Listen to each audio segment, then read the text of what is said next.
Yes, hello everyone and welcome back. Good evening, Friday evening in fact. Hope you've got nice plans, enjoying the weather while it lasts. Thunderstorms in Manchester this weekend, but maybe thunderstorms around Manchester United. Yes, another corny opening. I do know that I drop a few of them in every now and then. Just trying to cheer you all up because there seems to be an awful amount of negativity flying around the Man United fan base at the moment. I tried my best, I was positive and I got slaughtered in the comments for trying to put a positive on what's happening at Manchester United, which is fair enough. You all have your own opinions and you all see it how you want to, and yeah, I can totally get where everyone's coming from, but there is different things happening at Manchester United. Tonight, I'm going to get through this Onana and Emi Martinez debacle, what's happening there, bring you completely up to date with the Jadon Sancho and the Italian job that's going on right now with him and Manchester United. Where is Marcus Rashford at right now? An official response from Manchester United to Anthony's offer from Real Betis incoming as well,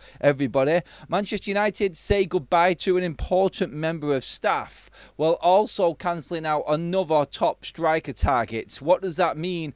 Does it mean that Manchester United can't afford him, or does it mean that Manchester United don't want him because they've got somebody else lined up? All of that to come, and I'll get your thoughts in the live chat as well as we go along. But yeah, let's get into this Friday evening show, everybody. By the way, I am going to be carrying this on, so if you want to have a say and go against me and actually give your thoughts face-to-face and come on and have a chat, I'm going to be doing the Big Up Show, as always, on a Friday night, right after this stream as well, everybody, so please do get involved. I will drop the link in the live chat, or probably one of the mods will do it for Big Up. We're going to be straight over there right after this show, everyone, so please do come and join us. But let's get on with the show. We've had a lot going on today. We were talking this morning about the Emi Martinez news that dropped. There was significant news last night on Martinez from Romano. Ben Jacobs as well as weighed in with his situation. Now, the situation that I'll go through Ben Jacobs' first of all is there's a lot of people, and I've seen Nate Salt from the Daily Mail push his side, and Muppeteers have been talking on it as well. Manchester United, like we've said all along, have never really been looking at a number one goalkeeper, but circumstances change in transfer windows, which has pushed Emi Martinez along here. A lot of people are saying that it's been agent driven, and they're making it well known that Manchester United is a top target for Emi Martinez, and he's open to that move, as agents would do. But they're going to be finding out exactly what Manchester United are made of now in terms of contracts. Pushing a player to Manchester United doesn't necessarily mean now that he's going to get these massive contracts. We know this, that has been shut down well and truly by United over the last couple of seasons. So that's something that they're probably going to have to deal with if they do get through to negotiations. There is still the word around Manchester United that Onana has not been given his marching orders yet, but it's looking more and more likely that Manchester United could push Onana closer to the exit door and tell him that he is leaving Manchester United simply because they want to go out and get Emi Martinez. Now, the price of Emi Martinez is still debatable as well. Manchester United will not go anywhere near the £30 million mark and above, so they can cancel that right out. So Emi Martinez's people can go in and push on whatever they want and try and get him to the football club, but if Aston Villa want a big price, United won't pay it. It's as simple as that. Martinez comes to United if United want Onana out and the price is right from Villa. Two big things we did talk about this morning as well. It's just good that we have got a quality keeper like him wanting Manchester United. United side on Onana has always been clear from the big media outlets and the big journalists. It's not a priority at Manchester United right now, but opportunities have come around. My thinking in this could possibly be Manchester United. Obviously, we're in for a striker. We need a striker. Brian Mbeumo, obviously, in the time it's taken to get him done, it's no issue there, but it may have stretched our finances to the max. I've just looked back at some of my older content, and I clipped up a piece from Ruben Amorim about bringing in two big players for Manchester United.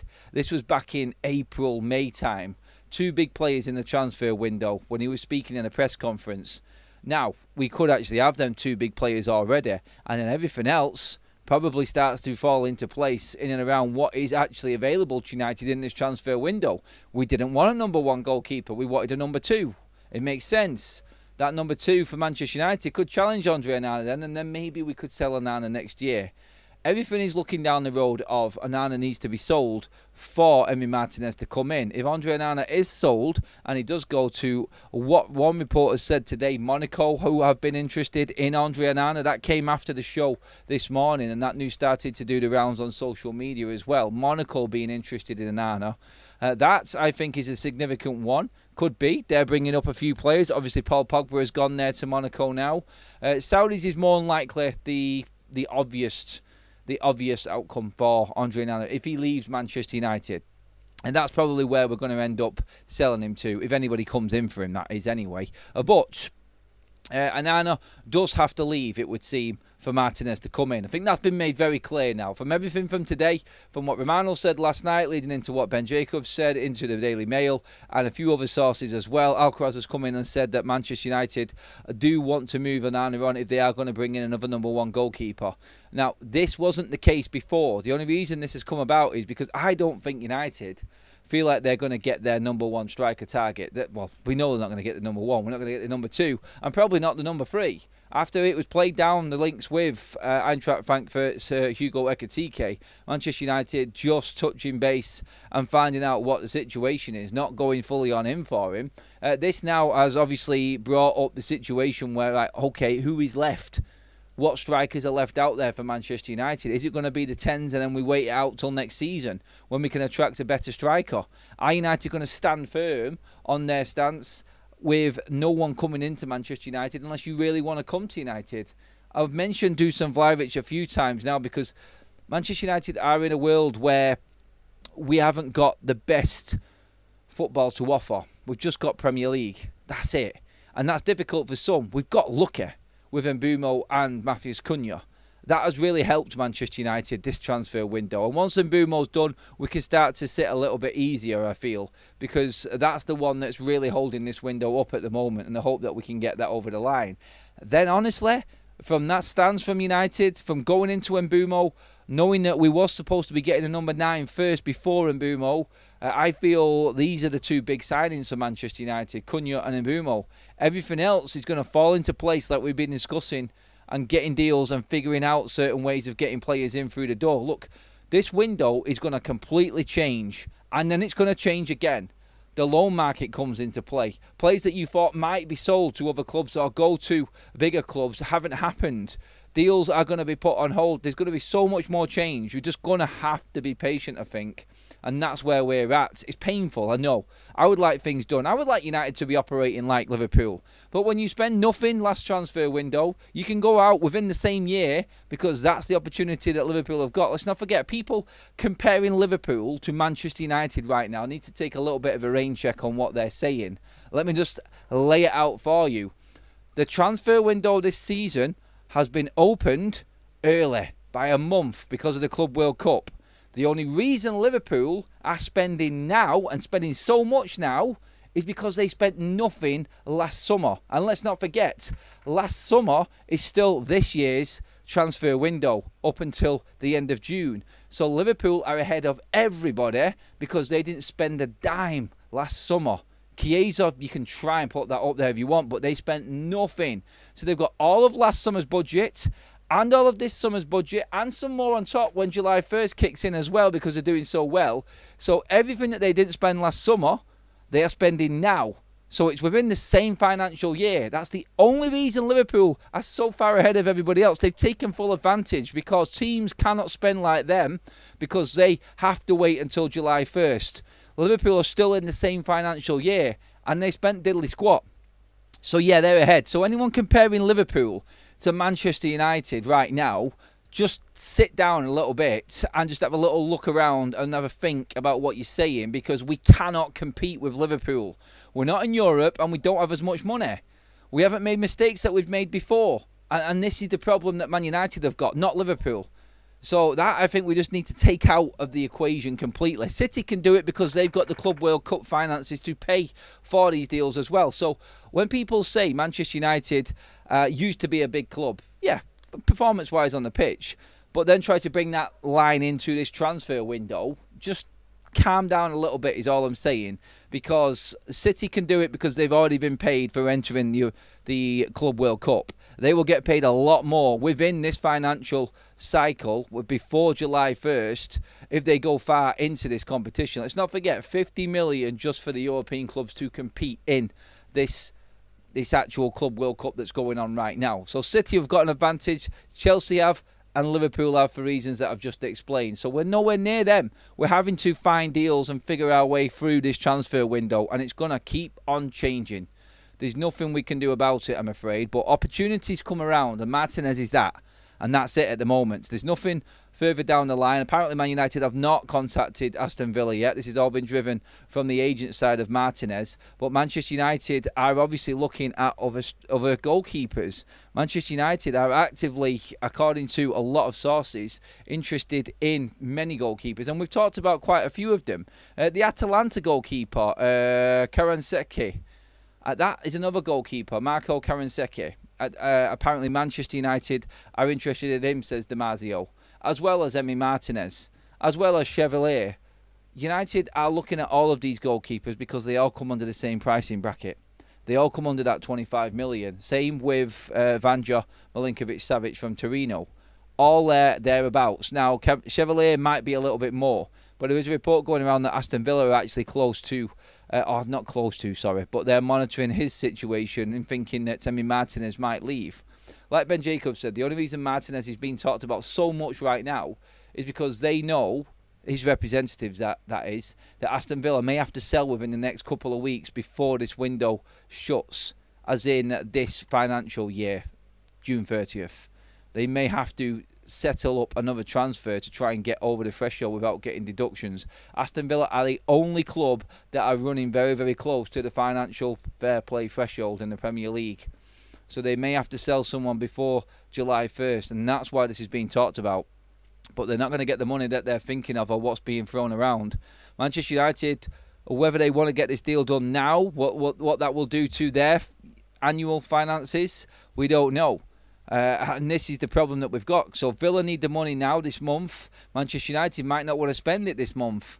So this deal might not even happen yet. But Manchester United are looking for another goalkeeper. Andre Onana is, I feel, being pushed out right now. I think Manchester United are starting to make their moves. That's how I read the situation anyway. I think they're making it clear that he isn't going to be number one for Manchester United any longer. They can back him all they want. And even like when journalists come out and say the word from the club, the word from the club is never going to be what anybody wants to hear. The word from the club is they're just going to tell you what's black and white right now. Is he registered Manchester United player under contract? Yes, he is. Is he going to be the goalkeeper next season? Well, there's no one else here at the moment, so yes, he is. Next thing, the headline comes up in the newspaper. Manchester United, number one, Andre Onana. He's going to be in goal next season. They're not going to tell the media anything. My God, there'd be no chance of him getting a deal over the line or making it look like they're going to sell anybody.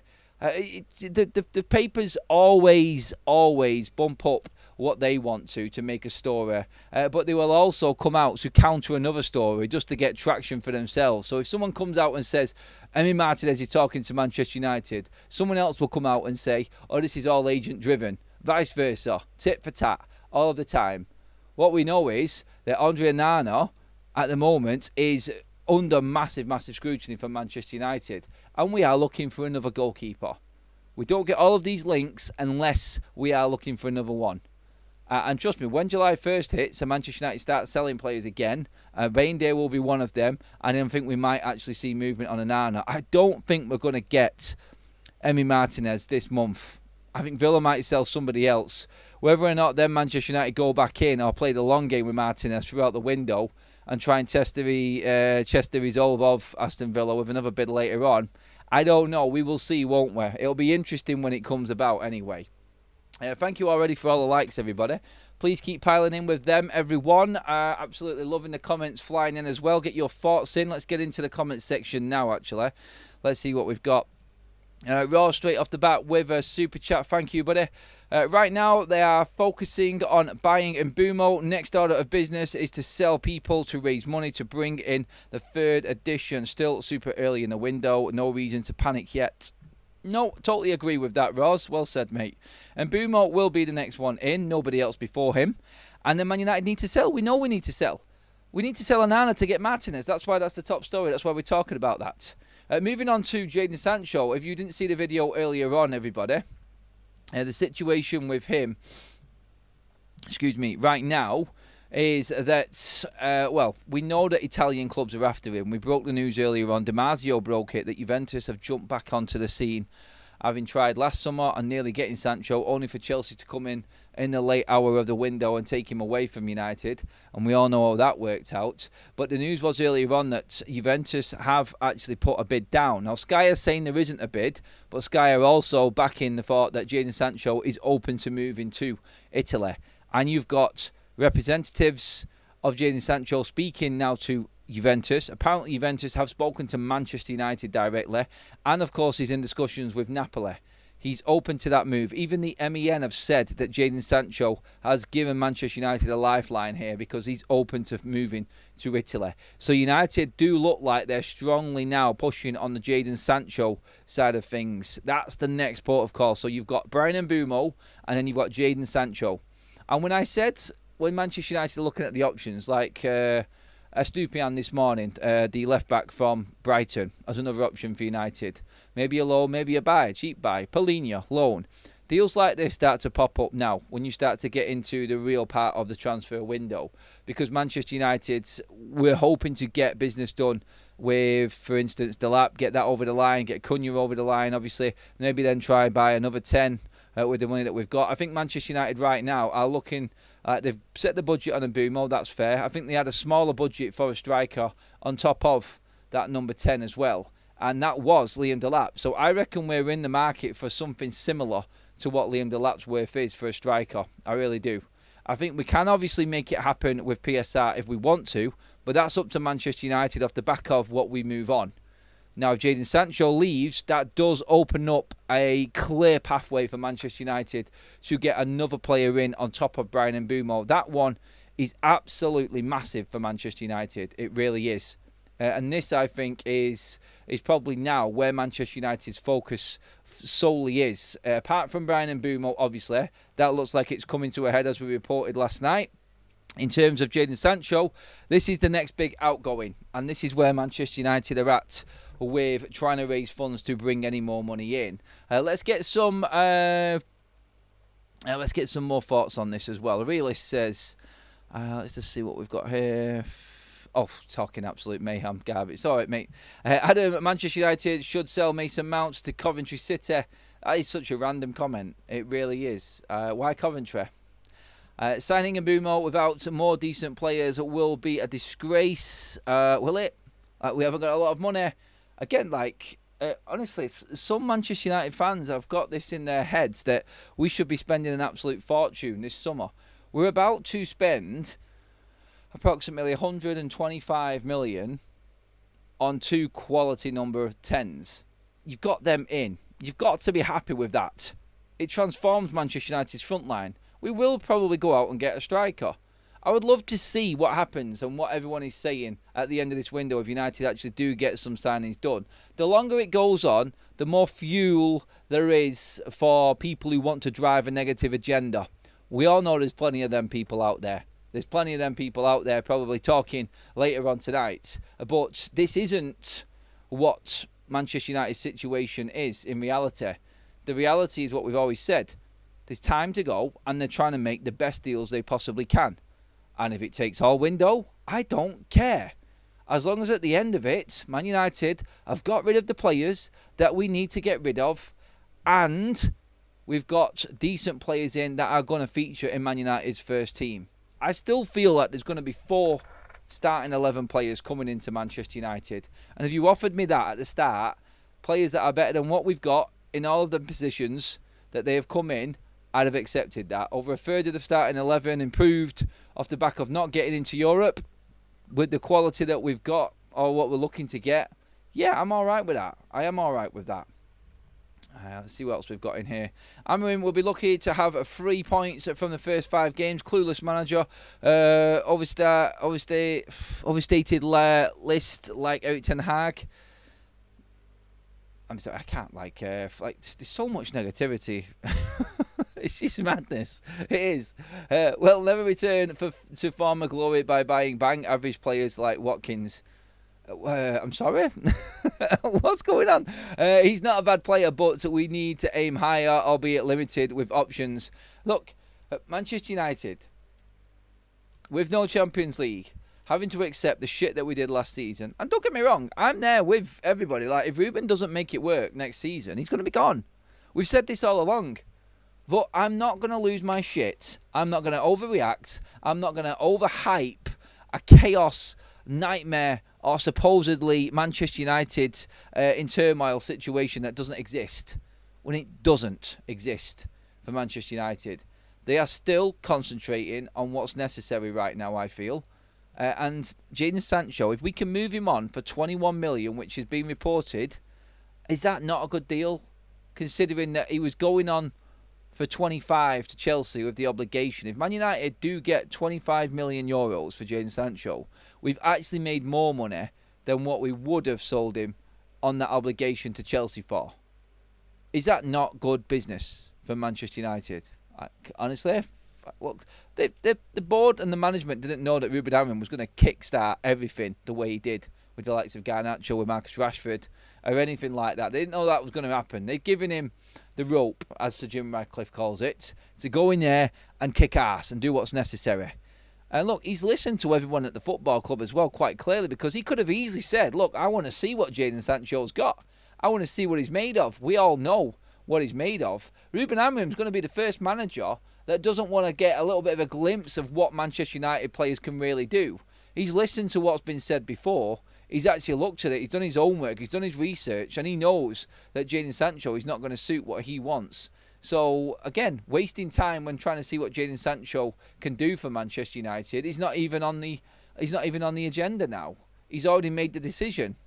And United look like, and I pray to God this actually comes off, because this would be huge for us. I said it earlier on. Jadon Sancho leaving United. We get 21 million quid for him. That's 26 in total off the Chelsea penalty and selling him to Italy. That money in, then obviously the wages off the books as well. You could go out there and start negotiating for Ekatike. You could, or another striker. Look, it's in the wilderness at the moment. Where would you rather be right now? Who has had a better window so far? Man United or Arsenal? Man United or Villa? Man United or Newcastle? Like, come on. Man United or Chelsea? Who has had a better window? Why is nobody picking up on these teams that Man United have actually done better than so far with no European football? Oh, yeah, because we don't like the ownership model. It's not the end of the bleeding world. I mean, come on. Don't let people drive their agendas at you and make you think that this is actually a nightmare right now. There are probably plenty of clubs and plenty of sets of fans that wish they were in United's position right now. We're already having Matthias Cunha in the team and getting close to signing Brian Mbeumo. Any one of that top four would have taken both of them players, but United are pretty much nailed on for getting both of them. I still won't bring myself to say that he's in yet, but Mbeumo looks like he's done anyway. But you know what I'm saying? I mean, like, we just need to take a little bit of a rain check sometimes and look at the bigger picture. The bigger picture is United, so far, not bad. Yes, Mbeumo's dragged out a little bit longer than what people thought because it bounced onto the seam dead quickly. I'm not bothered, honestly. Like, if Brian Mbeumo signs next week, that's great for me. If he signs this weekend, fantastic. But I just know that Manchester United are confident that they're getting that deal done. And I'm confident in myself in saying that Brian Mbeumo is over the line. I think all of our... what's that? All of our negators are on their jollies. Negotiators. I was thinking negative there, sorry. I bet you're talking about the United so-and-so hidden agenda, so-and-so. Jay, I don't know what you're talking about, mate. Absolutely no one is wishing they were in United's position. Well, ask Newcastle fans when they were blowing a gasket about Brian Mbeumo. They would prefer to be having Brian Mbeumo. I'm not talking about United's position. I'm talking about United's window, by the way, and what United have done. That's what we're talking about. If you can go off last season, then, of course... that is a point, but we're not talking about the football, are we? We're talking about everybody using that negative to drive home that nightmare, invisible situation that's going on right now. Don't think there is one, to be honest. I really don't. But anyway, we do need to get back to the news. But yeah, I'm seeing quite a lot of people giving their thoughts on everything that's happening. And you know what? Like I've said before, every comment is welcome and everybody has their worries and concerns about United. But I think we just need to give full judgment when we get to the back end of the window. Like I said before, if we're getting into pre-season, the players are coming back and Brian Mbeumo isn't signed, then I'll start joining people and saying, I'm worried why this hasn't happened now. I will start to brick it a little bit. But we will see. Let's give it a little bit of time. Let's see what is actually happening. Right, so let's see. Brada says, come on, Adam, you know how slow our board could be, so we're stressing, mates. Really? What board are we talking about here? The one from 2 years ago, the one from last year that got a load of business done quite quickly. I don't get it. I really don't get it. Like, who are we comparing that? Like, why are we saying that we are slow and our board is slow? It's not the same board from 2 years ago. It's the one that got the players in last summer. Yes, we could have got players in different positions last summer, but it wasn't slow. It definitely wasn't slow for Manchester United last summer. I don't think anyone really had too much of an issue with a lot of the things that was going on last summer. I don't. I love our club, but I don't trust the Glazers. Answer Jim Adam. That's fine. But I'm not talking about them pretty much now. I'm just saying about what's actually happened so far. Oh, good to get some more opinions on it, though. Well, thanks, everybody, for dropping in. Even if you don't agree with me, that is totally fine, everybody. That's what it's all about. I just like a good debate. I'm looking for people to add a bit of context to their arguments as well. Like, give me some history on why you think we have moved slow or why you're worried. I just don't think going off last year we need to worry too much about Man United getting a scoot on with what's actually happening. In terms of getting a scoot on, obviously we accept as a fan base, surely, thanks for that super sticker, Andy, that we're in a difficult position with the players that we've got from previous regimes, putting them on stupid contracts. We can at least agree on that, can't we? And that is where Anthony comes into the situation as well. But Anthony, I mean, stand up and actually give Anthony a little bit of a pat on the back here for this one. Not only did he want to get away from United and play football at a lower level, and Betis is a lower level than Man United, just to get his career back up and running in January. He did that. He did exceptionally well. He is now, according to Samuel Luckhurst from the MEN, willing to take a 30% pay cut to get a move away from Manchester United. He is making himself available. And that, I think, is very, it's not commendable in the normal world, but when you're comparing Anthony to the likes of Sancho and Rashford, it's very commendable. And you can definitely say that Anthony is worth a lot more. I said this last night. If Anthony needs to come back for pre-season training just to keep his legs working and keep training ahead of a potential move, more than welcome. I'd take Anthony on the tour because I think we could actually sell him even better if he goes and carries on playing football. Rashford, Sancho, Garnacho, don't give a toss. I really don't. Don't want him on the tour. I don't want him anywhere near Manchester United after what's been said and what they're bitching and moaning about. But Anthony's been completely different. And I have to give Anthony his props. I honestly do. So he's willing to take a 30% pay cut to facilitate a move away from Manchester United. United are working hard on getting Anthony out of the door. But remember when we talked earlier on this week about that whole share option for Anthony with Real Betis? And what they were offering, they wanted to pay United 20 million to own a certain percentage of the rights to Anthony and give a big sell on. Like they do these deals in Spain quite a bit actually. But Manchester United have not only knocked the loan back for Anthony, they've also knocked back the dual share option as well. They don't want any of them. So Betis, back to the table.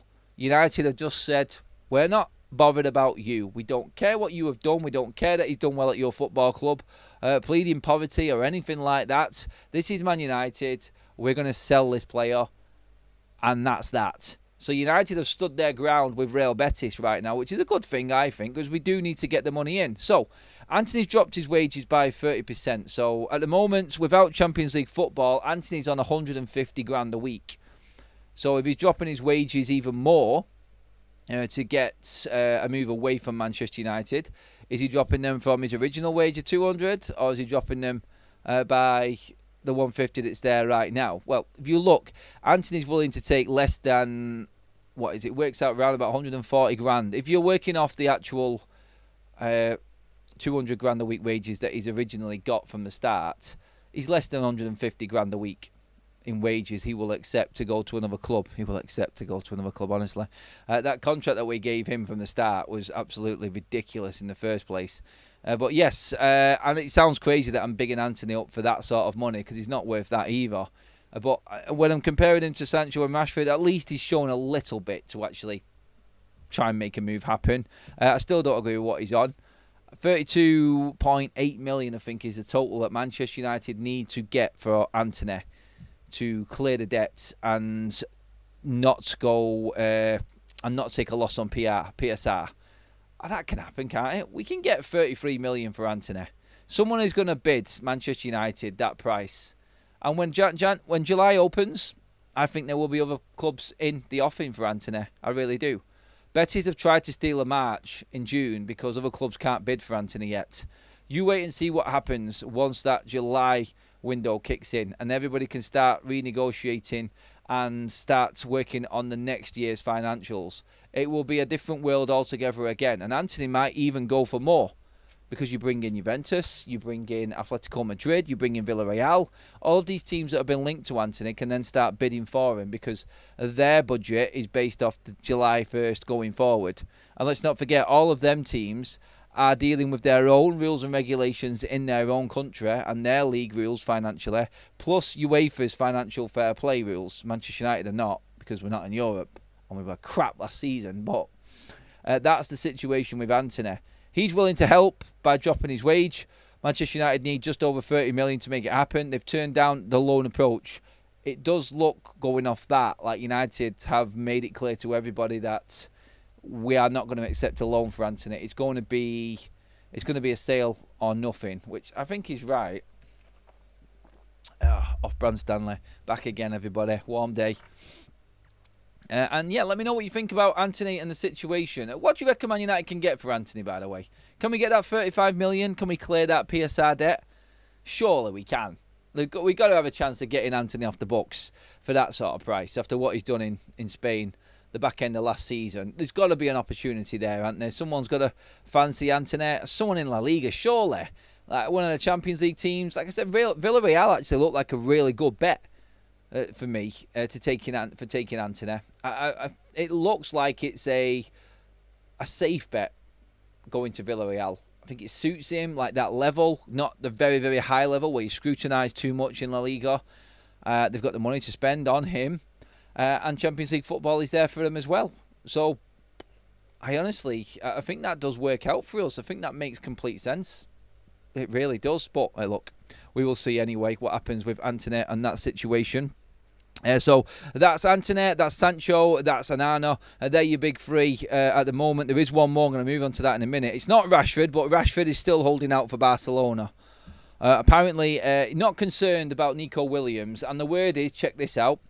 The word is, there is no concern in Rashford's camp about Nico Williams signing for Barcelona because Rashford's versatile. Yeah, you can... Rashford's versatile, yeah. Yeah, okay, yeah. Right. Make what you want of that one. But yes, Rashford thinks he can fit in anywhere. Okay, I'm thinking versatile Rashford. Let's go through. So, Nico Williams and Rafinha on the left-hand side. Yamal on the right-hand side. Lewandowski in the middle. I'm pretty certain Rashford isn't going to drop into the midfield. So versatility is going to help Marcus Rashford dislodge Rafinha, Nico Williams, Lewandowski, and Yamal. Okay, Marcus, dream on, mate. Again, I said this earlier on. Just accept where you are. He's been humbled. He's not a top target. Apparently, though, Barcelona in this. And jokes aside, obviously that's my own opinion on Marcus. You all know how I feel about him. I really have still not forgiven him for what he did to Manchester United.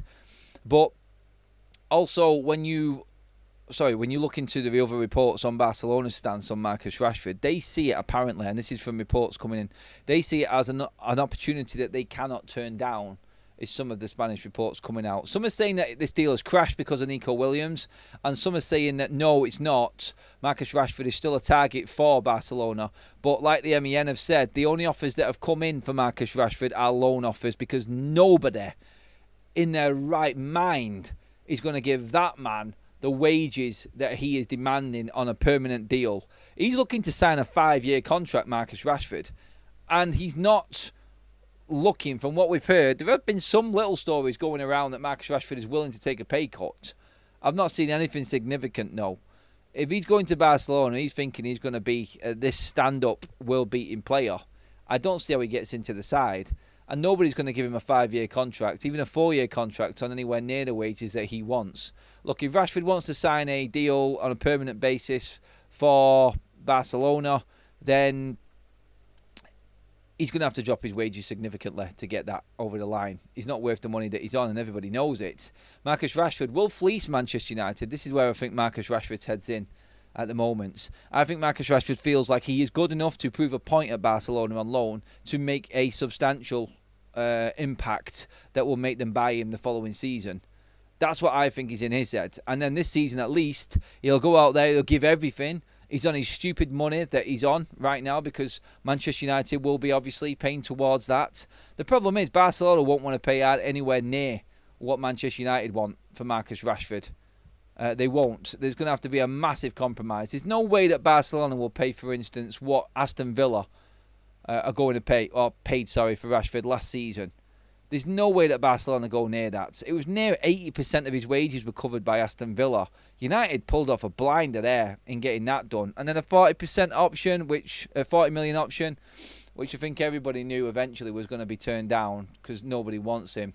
But look, at the end of the day, again, Barcelona have never done good business with Manchester United. I don't think anybody's done good business with Barcelona. They never want to pay the fees that anybody wants for players. And again, if we are looking at a situation where Barcelona have done their business, they're bringing in Nico Williams, they're bringing in Juan Garcia from Espanyol, and Rashford's the last option that they've got, and they want to just try and negotiate a loan. They're just going to try and take advantage of Man United's situation with Rashford, knowing that he wants out. That's it. That's all Barcelona are going to do. They're going to try and rinse Manchester United. It's going to be a tough one. Out of everybody, I think Rashford's the hardest transfer to get done.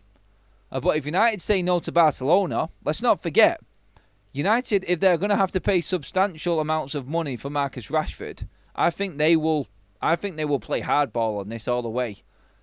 If they know that he wants to go to Barcelona and Marcus Rashford wants that, he isn't willing to take a pay cut. He's not going to do it. I don't even think you can do it on a loan anyway. It has to be off the contract that you're actually on. So, honestly, I don't think that can change. You still have to pay him what he's owed on his contract. So, Marcus Rashford goes to Barcelona. Manchester United won't pay that wage. They'll want more from Barcelona if they're going to take him on loan. And then Rashford's stuck. Manchester United will happily let Marcus Rashford rot, I feel. And then he doesn't get into the England squad. They don't want to do that in reality, obviously, because they need money for him to invest back into the squad. But Marcus Rashford wants that World Cup. And this is the last transfer window to make an impact to get into that World Cup. It doesn't matter after this window. He needs to make the call to get to the right club to impress enough to get in Tuchel's side. For one, he's not going to get it at Barcelona. But to go back to the argument and why United will play hardball, I feel, is because they know that he wants that place at the World Cup. It's going to be the biggest World Cup in decades. It's been built up to be massive. The investment from the Americans and Donald Trump into this World Cup with FIFA is huge. It's going to be a massive event, an absolutely huge event. And everybody wants to be part of it. So I think that's what United will hold against Rashford. Rashford will hold his wage and Man United paying it out. But Man United could easily just say, well, look, we've done it before. We'll isolate you again until January. And then you can make your mind up what you want to do then. Look, Man United have done it with Jadon Sancho. They've done it with Marcus Rashford. They haven't got a problem doing it again. It's the wrong way to go about it business-wise. But for the sake of Ruben Amorim, I think if they've done it once or twice before, they're going to be willing to do it again. And Rashford's going to be left in limbo. I think he knows that United have made a point of just dropping him out completely and forgetting about him and isolating him. And I think he knows that he's going to have to find some way of making this happen. Again, that one will drag out, I feel. But he's not going on a tour, which is going to be interesting.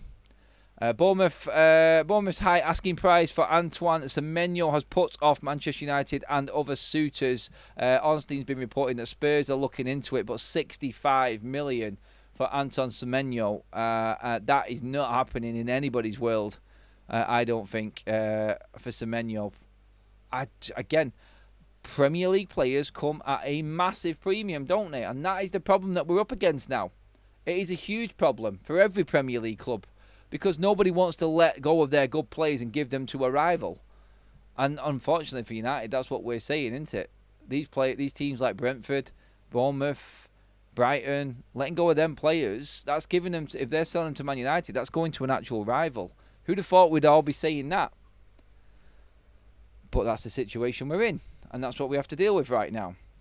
Leon with a super chat says, Adam, are you joking me? Barca, Rashford thinks he can get ahead of two of the best wingers on the planet. Has he seen their frontline boys in dreamland? Leo echoing everything I said, mate. I don't get it. I honestly don't, but I don't know how he thinks he is good enough in the first place, or if he feels somehow like he's done enough to even attract Barcelona to bid for him. But then again, looking at them players, he's staggering.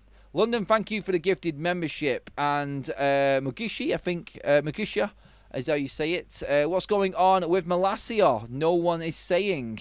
Again, another quiet one. Malacia will be sold on. And Manchester United don't owe a lot of money for Tyrell Malacia. I don't even know if they've done instalments on that 13 million transfer for him. What was that, 3 years ago now? If you pay 13 million for a player and you've already had 3 years of him, then you don't really owe too much. His wages are not high. And I think Malacia is seen as a player that will easily be sold on at the end of the season for Manchester United. Oh, sorry, this summer for Manchester United. But you're right, mate. No news on that yet because he isn't seen as the biggest, not the biggest draw yet, really, for Man United. They're looking to try and move on the problems, the big wage players. Anthony, I think it's Sancho and Anthony. And then we'll get down to Garnacho and Malacia, and I think Rashford will drag out all summer. Is just my opinion how we see it. Realism over hype. Amorim is a good buy, but the Prem is too much for him. Cunha and Bumo, good deals, but we've seen this before. Pogba, Di Maria, a few decent players will not address the main problem. Di Maria never played in the Premier League, wasn't up to the standard. And Bumo and Cunha, Premier League proven players with absolute quality, with numbers unmatched in their positions last season. That's the difference, mate, I would say. I think that is being real. Man United, over the last 10 years, have hardly bought any players from the Premier League. We've bought in players from overseas that have had no Premier League experience. And you could add Pogba to that.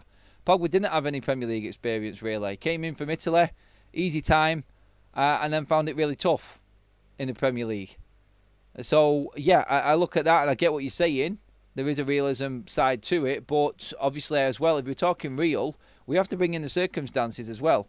And United, for some reason, went for deals for players from the Bundesliga, from Italy, from La Liga, from everywhere, and they just weren't up to the Premier League standard. Now United are fishing in a different pond, i.e. the Premier League pond. I think that's where it's going to be different for us. If we are after a striker, why don't we test Brighton for João Pedro? He'd be fit. It'd fit in nicely.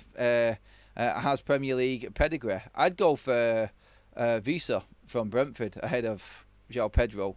By the way, both of them players are going to cost more than 50 million. Would you spend more than 50 million on both of them players? That's a question that you've got to answer as well. I think United are finding that it's tough to negotiate against Premier League teams.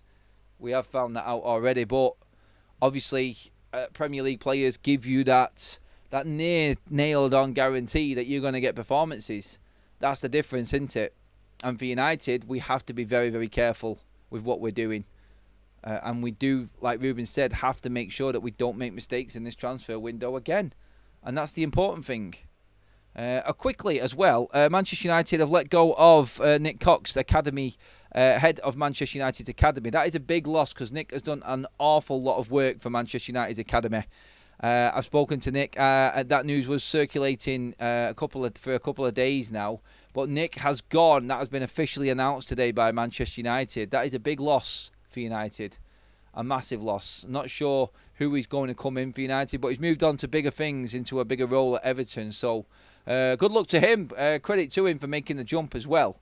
I think that is quite significant for Manchester United, though. And I think we will struggle to get someone as good as what he was doing at Man United's academy over the last few years. But look, let's see what happens from there.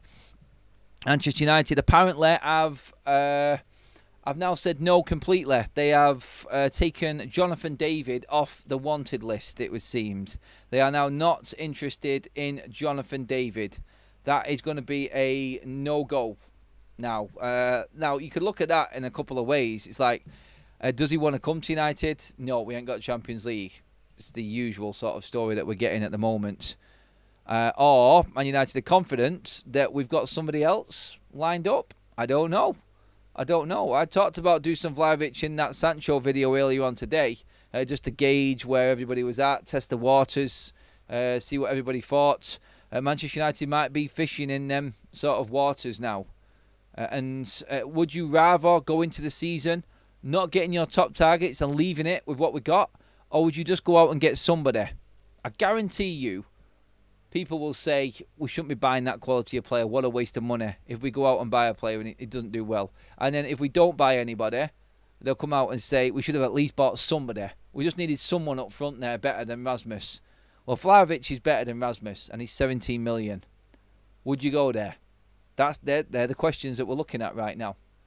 And obviously, if Juventus want Jadon Sancho, could there be some form of deal that gets done here, where United come away with a striker and get rid of Jadon Sancho? The only way that Vlahovic would turn up at Manchester United, of course, is on a different wage. And if he's willing to accept the lower wage, maybe he would work for United while Chido comes through.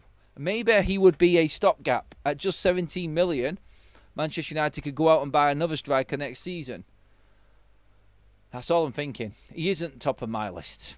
If I was going to go and spend any money now on a striker, let me just see. If I wanted a guarantee from what we've got, and I'm taking Osimhen out, I'm taking Gyökeres out, obviously Delap's gone. If we're not going for Ekitike, if I'm looking for a striker that's going to give me a guaranteed, 15 to 20 goals next season, with the players that we're bringing in, going for a striker, I honestly feel like Visa from Brentford would be a great buy. I don't know why nobody's looking at him properly. Apparently, the price for him is around 50 million if someone wants to take him. I don't know. João Pedro is a shout, but I think, again, Brighton are going to fetch massive money for him. They're in no position where they need to actually sell players, Brighton. They don't need to. And that, I think, is key in a lot of these deals. If clubs are in a comfortable position, then why would they go and try and help somebody out? Why would they look for a cut price deal for one of their players? That's what we've got to look at. By the way, everybody, I've just got the link in for the Big Up stream, which we're going to do in just a moment's time. We're going to carry this conversation on. We're going to look back at all of the transfers. We're going to give you your chance to have your say as well. So please do join me on Big Up. The link is in the live chat now, everybody. Pin there right at the top. Come and have your say. It's completely free, of course. Come over and get on, have your say, listen in. More of a chilled, laid back, going over everything that is actually happening at Manchester United at the moment. Also as well, please actually give the video a like on the way out. Make sure that you hit that subscribe button, and of course get your comments in below when this video is finished. And I know that some of you are actually going to go in and have a go at me again, like, heaven forbid, try to be positive about Man United at the moment and you get absolutely slaughtered. But look, it's all about opinions, isn't it? It's all about opinions. Everyone's got a different one. But thank you again for watching, everybody. That was another fantastic show. Hopefully you have a great Friday evening. It starts over on Big Up in a moment, so come over there and join us. Let's see if we can get some callers on. Let's see if anybody wants to put the money where their mouth is and come on and actually have a say and have their opinions heard live. We're over on Big Up in just a moment, everybody. That is it for us here on YouTube right now. Thank you, everyone. I will see you all at 8 o'clock in the morning for your Saturday morning update. Let's see what tonight brings. Hit the like button, make sure you hit that subscribe button as well, and I'll see you all then. Thank you for all your support throughout the week. It's been a good one again, everybody. I really do appreciate it. Even when you're not agreeing with me, still love it. It's just football talk, innit? And that's what we love.